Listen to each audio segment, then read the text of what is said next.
Hi friends, வணக்கம் and welcome back to our channel. எல்லோரும் எப்படி இருக்கீங்க? நல்லா இருக்கீங்களா? நாங்கள் ரொம்ப நல்லாயிருக்கோம். இன்றைக்கி என்ன விலாக் அப்படின்னு சொல்லிட்டு பார்த்தீங்கன்னா, சித்தப்பா வீட்டில் வந்து கிடா வெட்டுறாங்க குலதெய்வத்துக்கு. அதனால் வந்து பிறந்த பொண்ணுங்கள்லாம் பொங்க வைக்கணும் அப்படின்னு சொல்லிட்டு அதுக்காக கிடா வெட்டுக்கு கிளம்பிட்டோம்.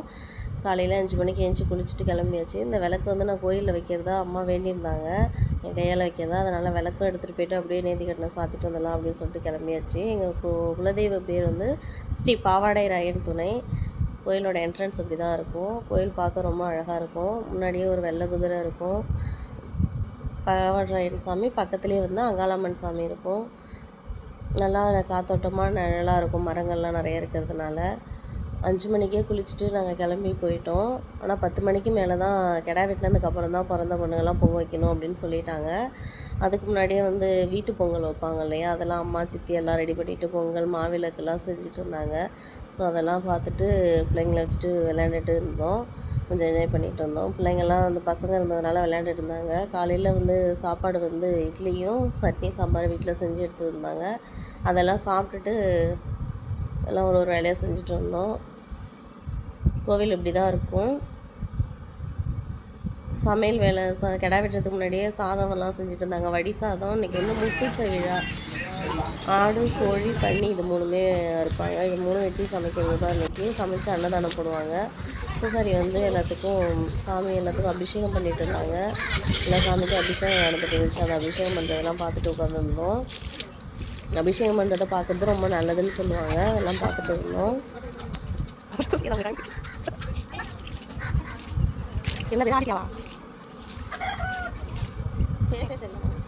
இது வந்து தங்கச்சி பையன் ஆதித்யா. அவங்க கூட எல்லாம் விளையாண்டுட்டு ஃபோட்டோஸ் எடுத்துகிட்டு இருந்தோம்.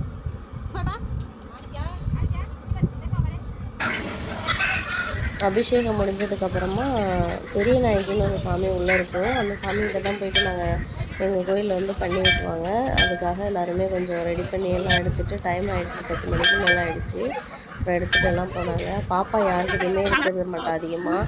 அதனால் விளையாட்டு காட்டி கொஞ்சம் கொஞ்சமாக தூக்கி வச்சுட்டு இருந்தாங்க எல்லாருமே சித்தியெல்லாம்.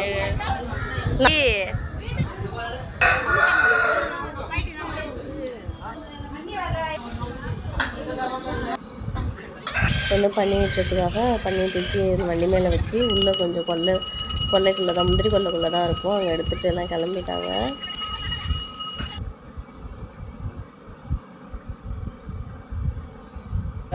இங்கெல்லாம் லேடிஸ் யாரும் போகக்கூடாது, ஜென்ஸ் மட்டும் போயிட்டு வெட்டிட்டு வந்துடுவாங்க.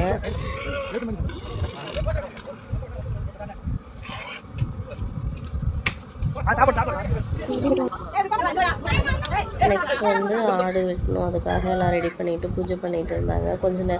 ஒரு 10 நிமிஷம் வரைக்கும் ஆடு வந்து உத்தரவு கொடுக்கவே இல்லை. அது வந்து கேட்டுட்டு அது வந்து தலையை நல்லா ஆட்டினதுக்கப்புறம் தான் வெட்டுவாங்க.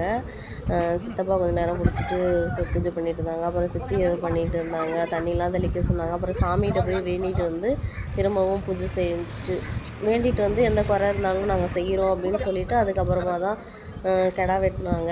அதனால் வந்து இவங்க பிடிக்கக்குள்ளெல்லாம் வெட்டலை. நாங்கள் ரொம்ப ஆர்வமாக பார்த்துட்டு இருந்ததுனால வீடியோ எடுக்கலை. அப்புறம் இவங்க பொண்ணு சித்தப்பா பொண்ணு வந்து போயிட்டு என் தங்கச்சி வந்து போயிட்டு பிடிச்சி கொஞ்சம் நேரம் நின்றுட்டு இருந்தால். அதுக்கப்புறம் நல்லா தலையை அசைச்சு ஆட்டுச்சு. அதுக்கப்புறமா தான் இவங்க பிடிச்சிட்டு வந்து வெட்டினாங்க.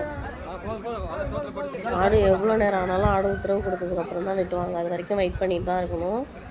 ஒரு 10 நிமிஷத்துக்கு அப்புறம் தான் உத்தரவு கொடுத்து கோழி எடுத்துகிட்டு அதுக்கப்புறம் வந்து நாங்கள் எல்லாம் பொங்கல் வைக்கிறதுக்காக எல்லாம் ரெடி பண்ணி கிளம்பி பொங்க வச்சுட்டு இருந்தோம்.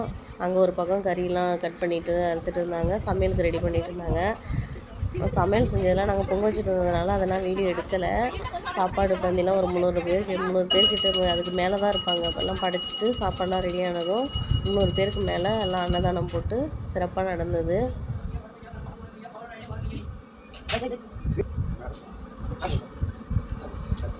எங்களுக்கு இன்றைக்கி இந்த டே இப்படி தான் போச்சு. நல்லா ஜாலியாக கல்யாணம் ஆகி 4 வருஷம் ஆக போகுது எங்களுக்கு. ஆனால் நாங்கள் வந்து மேரேஜ் ஆனதுக்கப்புறம் பிள்ளைங்கள்லாம் கூப்பிட்டு ஃபஸ்ட் டைம் இப்போ தான் கோவிலுக்கு வந்திருக்கோம்.